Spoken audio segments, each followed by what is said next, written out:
Bienvenidos. El bosquejo de Apocalipsis, buscando, o más bien estudiando, el contexto de Apocalipsis capítulo 7, versos 2 y 3, los cuales son la escritura central de la lección de escuela sabática, el sello de Dios y la marca de la bestia, primera parte. Nos dice aquí que dentro de los primeros 6 sellos, no, es luego del 6º sello. Aparece Apocalipsis 7, 1 al 8, que dice el sellamiento de los 144.000. Y ahí entonces encontramos versículos 2 y 3. Y aquí nos dice, voy a leer el versículo 1. Después de esto vi a 4 ángeles en pie sobre los 4 ángulos de la tierra, que detenían los 4 vientos de la tierra, para que no soplase viento alguno sobre la tierra, ni sobre el mar, ni sobre ningún árbol.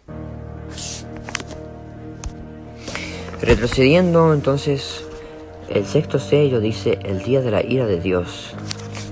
Vamos a ver el bosquejo de Apocalipsis capítulo 6. Nos dice, los sellos son abiertos en orden, lo que sigue contiene una profecía de lo que sucederá hasta el fin del mundo. Entonces, el día de la ira, de su ira, el 6º sello, Apocalipsis 6, 12 al 17. El clamor de los mártires, el 9 al 11.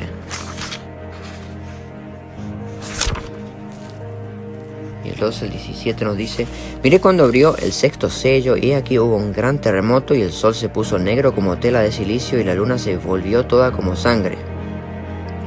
Y las estrellas del cielo cayeron sobre la tierra como una higuera deja caer sus higos cuando es sacudida por un fuerte viento. Y el cielo se desvaneció como un pergamino que se enrolla, y todo monte y toda isla se removió de su lugar. Y los reyes de la tierra y los grandes, los ricos, los capitanes, los poderosos y todo siervo y todo libre, se escondieron en las cuevas y entre las peñas de los montes. Y decían a los montes y a las peñas, caed sobre nosotros y escondednos del rostro de aquel que está sentado sobre el trono y de la ira del Cordero. Porque el gran día de su ira ha llegado, ¿y quién podrá sostenerse en pie? Nos dice en Apocalipsis, estamos viendo el 6º sello,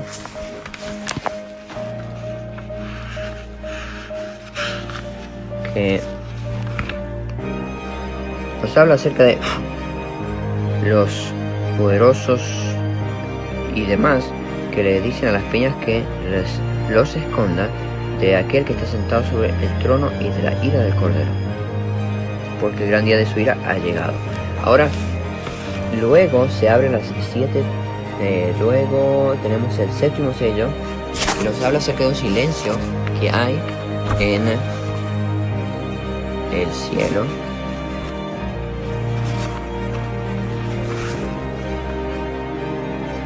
Por media hora. ¿Por qué media hora? No lo sé.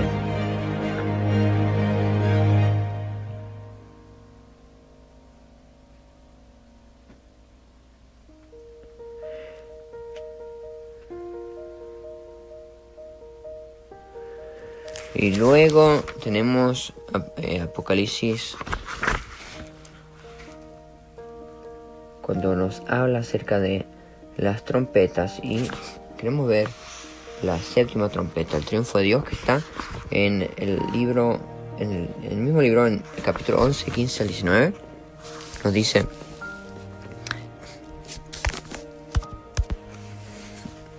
el 7º ángel tocó la trompeta, y hubo grandes voces en el cielo que decían, los reinos del mundo han venido a ser de nuestro Señor y de su Cristo, y él reinará por los siglos de los siglos.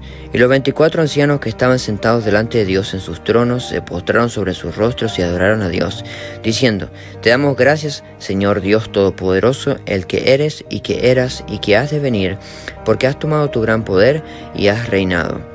Y se airaron las naciones, y tu ira ha venido, y el tiempo de juzgar a los muertos, y de dar el galardón a tus siervos los profetas, a los santos y a los que temen tu nombre, a los pequeños y a los grandes, y de destruir a los que destruyen la tierra.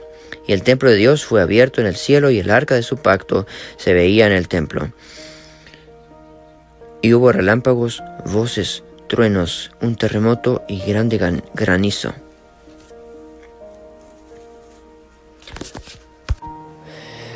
Vamos a ver ahora en Apocalipsis capítulo 8, versículo 1, donde nos habla acerca de este silencio. Y vamos a ver el comentario bíblico. Nos dice aquí el número 1, el séptimo sello. En el capítulo 6 se describe la apertura de los primeros 6 sellos. El capítulo 7 es un paréntesis, pues interrumpe la apertura de los sellos para mostrar que Dios tiene un pueblo leal que se mantendrá firme en medio de los terrores que han sido descritos. Ver comentario de capítulo 6, 17. Ahora la visión vuelve a la apertura de los sellos. Silencio en el cielo. En contraste con los espectaculares acontecimientos que siguen la apertura de los 6 primeros sellos, ahora se produce un solemne silencio con la apertura del séptimo. Este silencio ha sido explicado por lo menos de 2 maneras. Algunos sostienen que este silencio en el cielo, que sigue a los terribles acontecimientos que suceden en la tierra inmediatamente antes de la segunda venida de Cristo, capítulo 6, 14 al 16, se debe a la ausencia de las huestes angélicas que han abandonado las cortes celestiales para acompañar a Cristo al venir a la tierra. Mateo 25, 31. Otra opinión explica que este silencio en el cielo es de solemne expectativa, referencia al silencio en primeros escritos de ciertas gentes. Hasta este momento las cortes celestiales han sido descritas como llenas de alabanza y canto, ahora todo está en silencio, en solemne expectativa por las cosas que están a punto de suceder. Si se entiende de esta manera, este silencio del séptimo sello es un puente entre la apertura de los sellos y el sonido de las trompetas.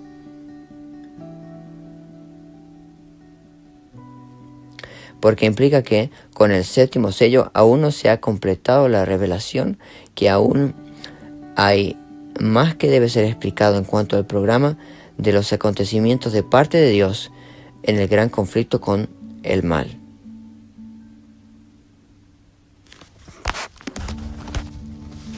Media hora.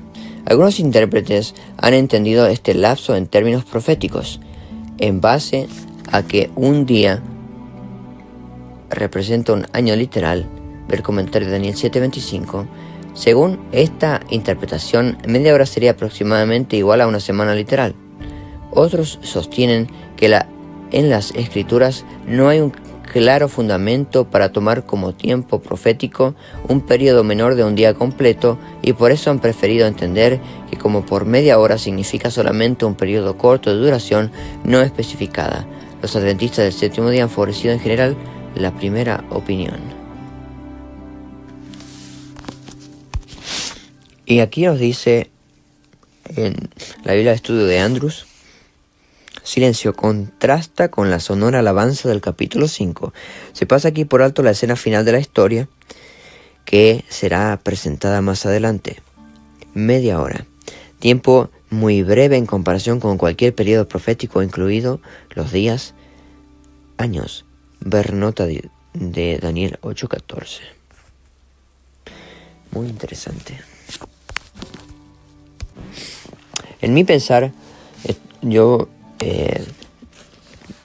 favorezco la interpretación que habla acerca del tiempo, de que habría silencio en el cielo cuando Jesús esté una semana de camino acá a la tierra. Entendiendo que toma una semana el ir al cielo, a la velocidad de la nube. Maravilloso, maravilloso. Bienvenidos a la lectura de la lección, el sello de Dios y la marca de la bestia. Primera parte. Para memorizar. Entonces vi a otro ángel que subía del este con el sello del Dios vivo, y clamó a gran voz a los 4 ángeles quienes habían recibido poder de dañar la tierra y el mar, y les dijo: no dañen la tierra ni el mar ni los árboles, hasta que sellemos en sus frentes a los siervos de nuestro Dios. Apocalipsis 7, 2 y 3. Al estudiar los acontecimientos del tiempo del fin relacionados con la marca de la bestia, un aspecto esencial que aflora es la diferencia entre el proceder de Dios y el del enemigo de las almas. Claro. Como hemos estado estudiando, las cuestiones centrales en el gran conflicto entre Cristo y Satanás son la lealtad, la autoridad y la adoración. Las profecías de la Biblia hablan de un poder que usurpa la autoridad de Dios, exige lealtad e introduce un sistema falso de adoración. Y lo hace mediante el uso de la fuerza, la coacción, y a veces mediante sobornos y recompensas, todo con el fin de imponer la adoración. En contraste, el amor es la gran fuerza motivadora del reino de Dios. En lugar de adorar a la bestia, el pueblo de Dios encuentra su mayor gozo y su mayor deleite en adorarlo a Él. Ellos están comprometidos con Él porque saben cuán comprometido está Él con ellos. Beautiful, hermoso, amén.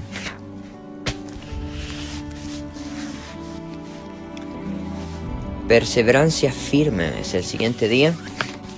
Como hemos visto en Apocalipsis 14:7, Dios llama a todas las personas a adorar al Creador. Este es el mensaje del primer ángel. En Apocalipsis 14:8, Dios advierte sobre Babilonia, un falso sistema religioso con raíces en la antigua Babilonia. Este es el mensaje del segundo ángel. En Apocalipsis 14:9 y 10, el tercer ángel advierte acerca de adorar a la bestia. El ángel declara a gran voz: si alguno adora a la bestia y a su imagen, y recibe su marca en su frente o en su mano, éste también beberá del vino de la ira de Dios. Lee Apocalipsis 14:12. ¿Qué 2 características descubrimos en este pasaje sobre el pueblo de Dios del tiempo del fin? ¿Por qué ambas son importantes? Nos dice: aquí está la perseverancia o paciencia de los santos, quienes guardan los mandamientos de Dios y la fe de Jesús. Otra traducción: su fe en Jesús.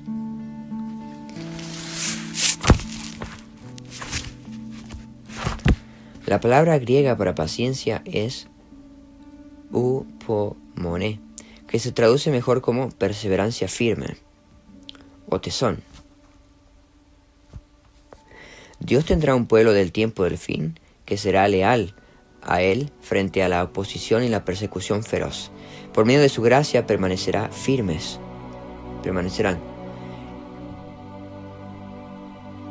permanecerá firme, y llevará una vida de obediencia llena de gracia y centrada en Dios.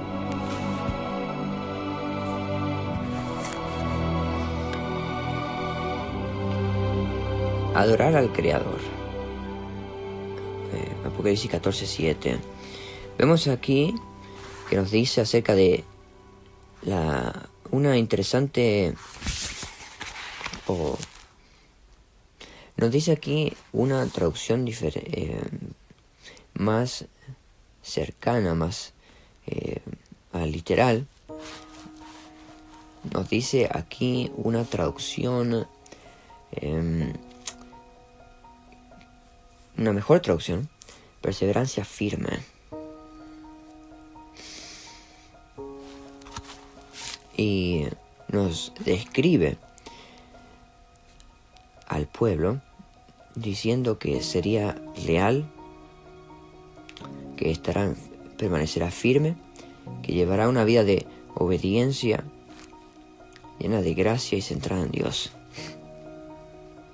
Maravilloso. Gloria a Dios por ello. Dice el siguiente párrafo: adorar al Creador. Apocalipsis 14:7. Se contrapone abiertamente con adorar a la bestia. Apocalipsis 14:9. Y encuentra su expresión en un pueblo que guarda los mandamientos de Dios y tiene la fe de Jesús, como leímos en Apocalipsis 14:12. Este conflicto final sobre la lealtad a Cristo o la lealtad al poder de la bestia gira en torno a la adoración. Y en el centro de este gran conflicto entre el bien y el mal estará el sábado. Lee Romanos 8:1-4, Efesios 2:8-10, Colosenses 1:29. ¿Qué nos enseñan estos pasajes sobre el resultado de vivir por fe?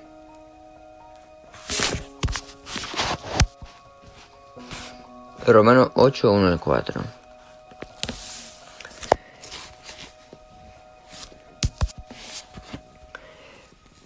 Ahora pues ninguna condenación hay para los que están en Cristo Jesús. Algunos manuscritos antiguos incluyen para los que no andan conforme a la carne, sino conforme al Espíritu. Porque la ley del Espíritu de vida en Cristo Jesús otra traducción dice te o nos, ha librado de la ley del pecado y de la muerte. Porque Dios hizo lo que era imposible para la ley, por cuanto ella era débil por la carne, habiendo enviado a su propio Hijo en semejanza de carne de pecado, y a causa del pecado, condenó el pecado en la carne, para que la justa exigencia de la ley fuese cumplida en nosotros que no andamos conforme a la carne, sino conforme al Espíritu. Amén. Maravilloso que por medio de la muerte de Jesús y por su vida, nosotros somos perdonados y se nos imputa la justicia que viene de Cristo al Él tomar nuestro pecado, clavarlo en la cruz. Aleluya. La ley del Espíritu de vida me libra de la ley del pecado. Para entender mejor eso, se puede leer el capítulo 7 de Romanos. Efesios 2:8-10.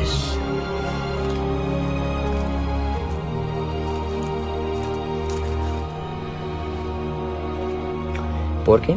Por gracia sois salvos, por medio de la fe. Y esto no de vosotros, pues, es don de Dios.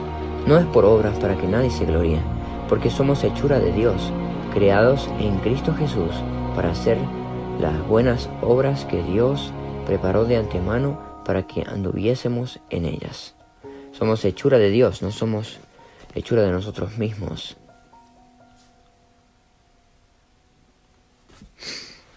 Y Colosenses 1:29.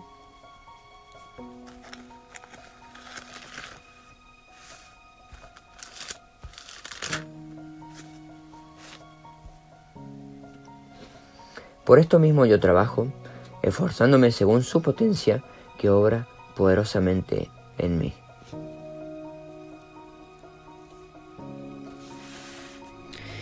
Al vivir por fe recibimos su gracia y nuestra vida se transforma. Los seguidores del Salvador que estén comprometidos con Él no solo tendrán fe en Jesús, sino además tendrán la fe de Jesús.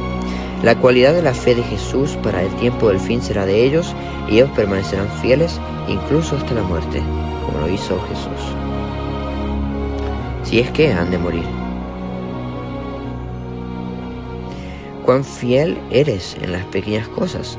¿Qué podría decirte esto en cuanto a tu preparación para cuando llegue el verdadero juicio? O cuando llegue tu turno en el juicio. Lucas 16:10. Debes ser quien es fiel en lo muy poco, en lo mucho será fiel. ¿Saber? El que es fiel en lo muy poco también es fiel en lo mucho, y el que en lo muy poco es injusto también es injusto en lo mucho. Sí. Perseverancia firme.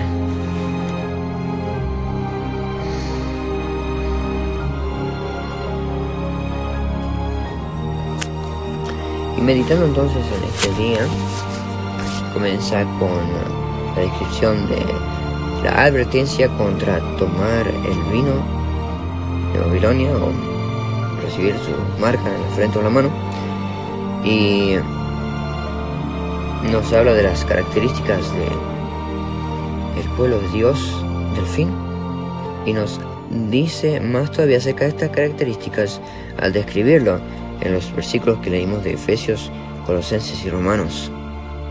Efesios 2, antes de ir un poquito ahí, hablamos acerca de adoración, de a quién se va a adorar. Ahora, los que adoran a Dios viven por fe en Él, y en Efesios 2 nos habla acerca de la salvación. Nos habla acerca también de que somos hechura de Dios. Somos hechos nueva criatura para que podamos vivir en novedad de vida, para hacer nuevas obras que Dios ha puesto para que las hagamos, preparado de antemano. Eso es muy interesante. Nos da un campo en donde trabajar. Colosenses 1:29 nos habla acerca de la maravillosa potencia de Dios, a la cual podemos hacerle nuestra para hacer su voluntad. Y en Romanos 8 nos habla acerca del espíritu de vida, y allí nos dice la ley del espíritu de vida. Así que vamos a ver un poco más, a ahondar en esos textos en Romanos 8, pero antes queremos ver un poquitito del contexto para algunos versículos, tales como Apocalipsis 7, 2 y 3, tal vez también Ezequiel 20.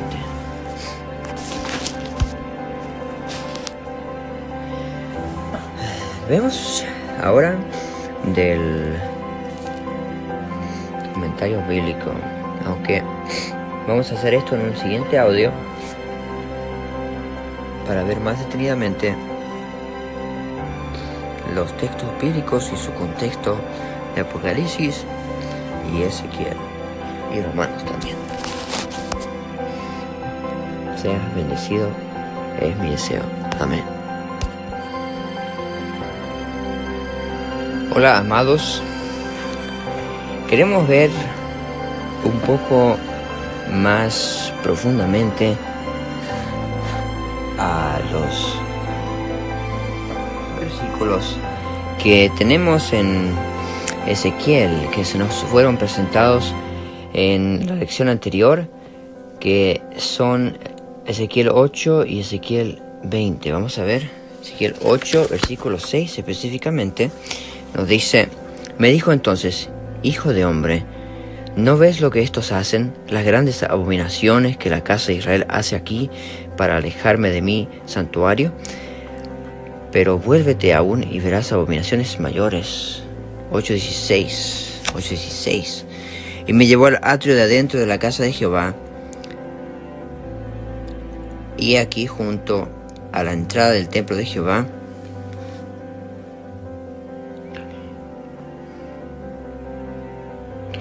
entre la entrada y el altar, como 25 varones, sus espaldas vueltas al templo de Jehová y sus rostros hacia el oriente, y adoraban al sol postrándose hacia el oriente. ¡Qué horror! Y luego vamos al capítulo 20, 21 al 20.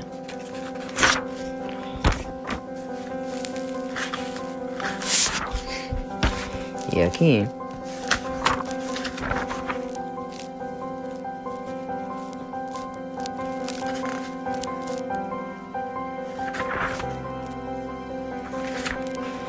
nos aparece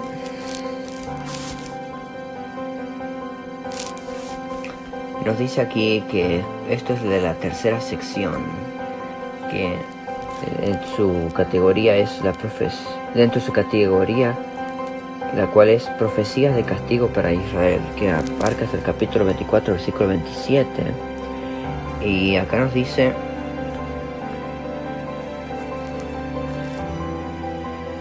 entonces, el capítulo 21 al 49, narración de las rebeliones de Israel. 21 al 49. Y acá nos dice el bosquejo del capítulo: Dios rehúsa ser consultado por los ancianos de Israel, les recuerda la historia de sus rebeliones en Egipto, en el desierto, en la tierra prometida, promete reunirlos por el Evangelio. Y es el versículo 33, con la parábola de un bosque señala la destrucción de Israel.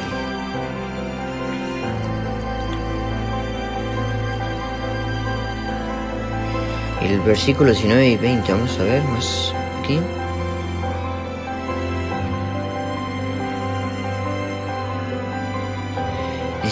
Con todo los perdonó mi ojo, pues no los maté ni los exterminé en el desierto. Antes dije en el desierto a sus hijos: no andéis en los estatutos de vuestros padres, ni guardéis sus leyes, ni os contaminéis con sus ídolos.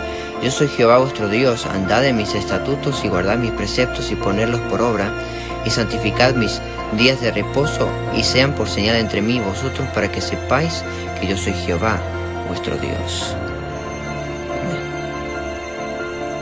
Es el llamado para nosotros.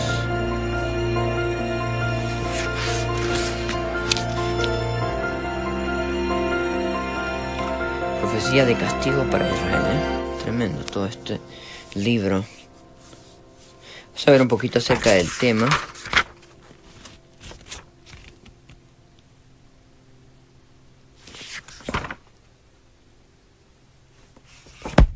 Dice aquí: los mensajes del libro de Ezequiel aclaran el propósito de Dios para con su pueblo en el trance amargo del cautiverio babilónico.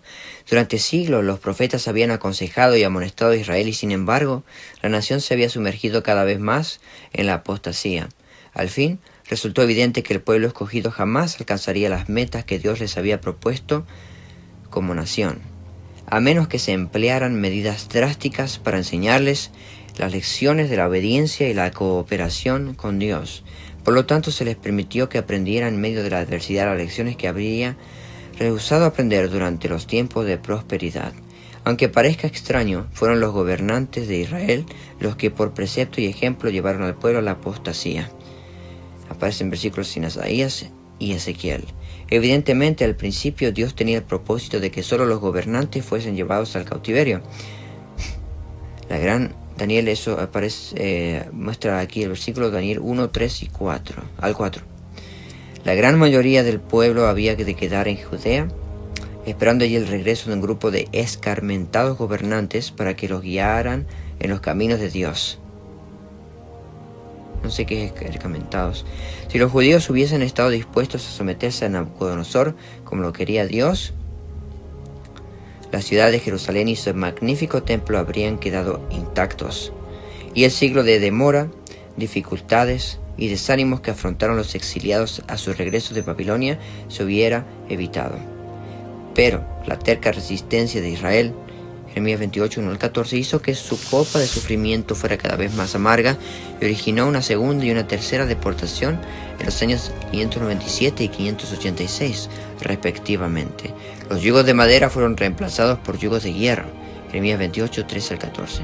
Pero aún en el cautiverio la justicia divina fue atemperada con misericordia. Gracias a gloria a Dios. Dios vino a su pueblo como maestro, para impresionarlo con la necedad de la desobediencia y lo deseable de cooperar con él, y no como un juez severo para castigarlo. Los trances amargos del cautiverio no fueron tanto retributivos en su naturaleza como correctivos.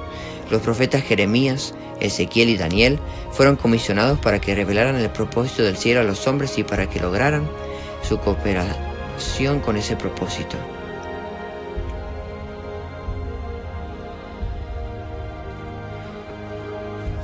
Qué maravilloso. Me encanta. Jeremías fue enviado a los judíos que quedaron en Judea. Me encanta cómo aquí aparece, en vez de juez severo, un maestro de amor para el triste y débil ser humano. Gracias a Dios. Qué maravilloso.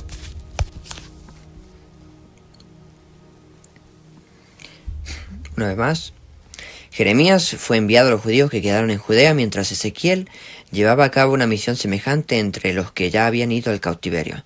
Daniel fue embajador del cielo en la corte de Nabucodonosor para que el monarca conociera la voluntad divina y cooperara con ella. Los fuegos del sufrimiento no habían de arder con más intensidad de lo necesaria para eliminar la escoria.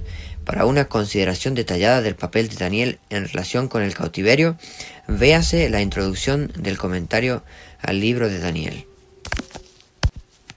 En cuanto al abarcante propósito divino para Israel durante el cautiverio, ver las páginas tales y el comentario Daniel 4, 7 y 7.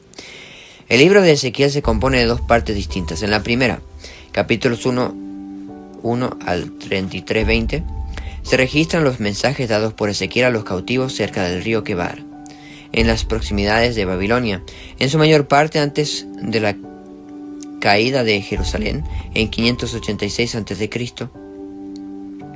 La segunda, capítulos 33, 21 al 48, 35, anticipa la terminación del cautiverio y tenía el propósito de infundir esperanza de vida debido a esa restauración. Dios tenía la intención de exhortar vivamente por medio de Ezequiel al Israel del cautiverio.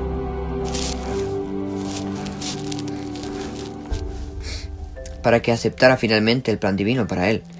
Una exhortación tal resultaba muy apropiada ante los nuevos acontecimientos históricos. El plan del libro corresponde con un estilo evangélico característico.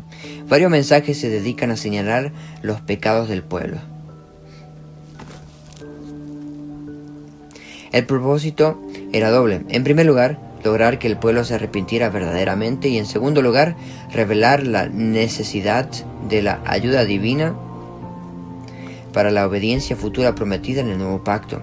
Los israelitas tenían una imagen deformada del carácter de Dios y de su plan con su pueblo debido, por una parte, a su ignorancia y por la otra, a causa de la instrucción pervertida de los sacerdotes corruptos, de los falsos profetas y los gobernantes apóstatas. Esa impresión errónea era la que procuraba corregir Ezequiel. Esperaba que un nuevo concepto de Dios fuera la fuerza impelente para llevar a cabo la reforma necesaria y para conseguir que el pueblo aceptara su excelso destino. Les rogaba que aceptaran el exilio y abandonaran su falsa esperanza de que Jerusalén podría resistir sin ser tomada. Les rogaba que permitieran que el cautiverio ejerciera sobre ellos su efecto saludable. Culminó su súplica con descripciones repetidas y detalladas de la gloria futura que vendría como resultado de su aceptación de las condiciones divinas. Cuán diferente habría sido la historia de Israel si hubiera aceptado el vehemente ruego del profeta. Bosquejo. Las profecías de Ezequiel se presentan de acuerdo con un plan bien meditado. En forma natural caen dentro de dos divisiones principales. Los 33 primeros capítulos representan profecías dadas, por lo menos en su mayoría, antes de la destrucción de Jerusalén, y los últimos 15, las que fueron dadas después de la destrucción. La primera división, a su vez, puede dividirse en dos partes: los capítulos 1 a 24 dedicados a Israel en relación con el cautiverio, y los capítulos 25 a 32 a los castigos sobre las naciones circunvecinas. Otra característica interesante de las profecías de Ezequiel en su cronología exacta es su cronología exacta. La tabla cronológica de las páginas 602 muestra las fechas para las distintas secciones del libro con tanta corrección que es posible computarlas con datos cronológicos proporcionados por el profeta.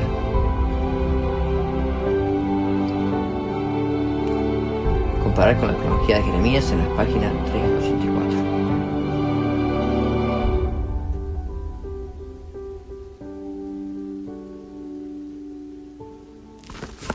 Ok. Y así entendemos entonces el contexto de estos versículos para la lección. Maravilloso. El amor de Dios por el pecador. Gracias a Dios. Aleluya.